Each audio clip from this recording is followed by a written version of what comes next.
So hello, magandang tanghali po sa inyo mga Kaspiro. So mag-update lang po tayo sa ating mga ginagawa. So nakapag primer epoxy na po tayo sa mga regular SG natin. Then ito naman pala yung mga hybrid natin mga Kaspiro. Yan.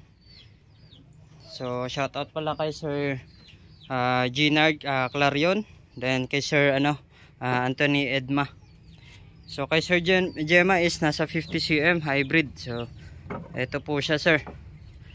So niliya lang po natin. Then ito mayroong scotch tape kasi hindi po natin i-fix yung handle kasi pupuntang Hong Kong to. Shout out po pala kay Sir Veronica. So magiging available po yung hybrid design natin na body sa Hong Kong sa kay Sir Veronica Diving Shop. So maraming salamat sir. So medyo marami yung in-order niya. Then kay Sir Nerby from US. So magiging available din yung mga hybrid natin sa US. Then dito pala mga Kaspiro. So nagsasanding pa ako ng hybrid natin. So yan po.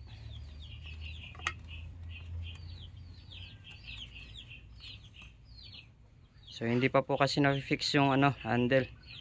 So ayan.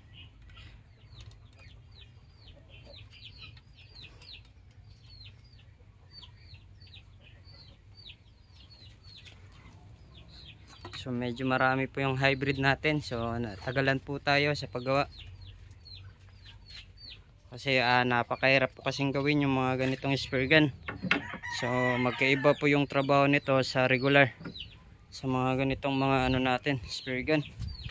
So ito naman po, meron din po tayong colored na hybrid.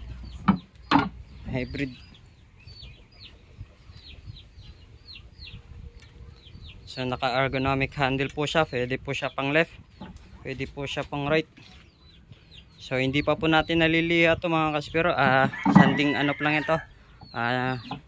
Epoxy primer. So marami pa po dito nakasabit. So marami pa pong lilihain natin. So ang inuuna ko muna dito is ito. Yung hybrid natin. Kasi lilihain ko lang muna. Tapos nilagyan ko lang ng spear gun head.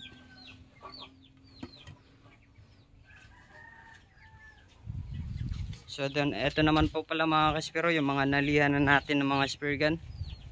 So nakasanding naka-primer epoxy na po to. So nalihan na po natin. So maglalagay tayo tomorrow ng base coat nya, black.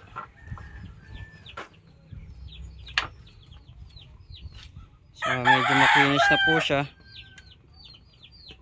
So pipinturahan po natin yan bukas ng black.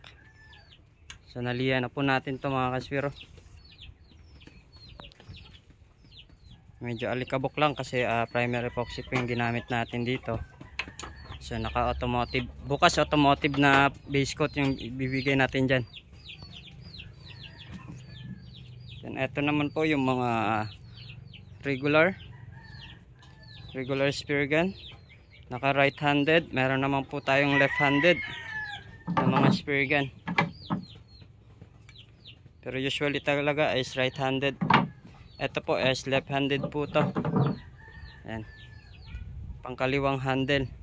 So nakadepende din po sa inyo mga Kaspiro kung ano po yung nyo, request nyo. So yun po yung gagawin natin. So konti na lang po. So matatapos nating lihain to ngayon. Then bukas is magkukulay na po tayo ng ating mga spear gun. So konting antay lang po mga Kaspiro. Then sa mga hybrid spear gun po kunti na lang din. Matatapos din natin yung mga hybrids nyo. So maraming salamat po sa mga nagpagawa ng ganito. Actually limited na lang yung kahoy natin na gagamitin dito. Siguro next batch. So maglilimit na po tayo sa ating mga hybrid design. Kasi medyo alanganin na po tayo sa yakal na wood. Kasi maghahanap pa po kami ng yakal na wood. Then kung gusto nyo ng hybrid na design na hindi laminated, so pwede po tayong magumawa nun ng ganito. Pero kulay po siya, colored. Kung gusto nyo carbon design, Depende na po sa inyo. So yan po pala yung design ng ating hybrid. Naka-ergonomic. So natatanggal pa yung handle niya. So yan po pala yung attachment ng handle niya. So dito is pupunuin po natin ng epoxy yan. Tapos babalayan po natin ng ating trigger. So kailangan po natin tatabunan yan dito. Ganyan po yung design niya mga Kaspiro. So ano lang po siya, medyo slim. Yan. So yun lang, hanggang dito na lang yung update natin mga Kaspiro. So maraming salamat po sa inyo sa mga nagpagawa. So i-update ko lang po kayo by next week. Hopefully matapos na po natin. So hanggang dito na lang. Dive C po.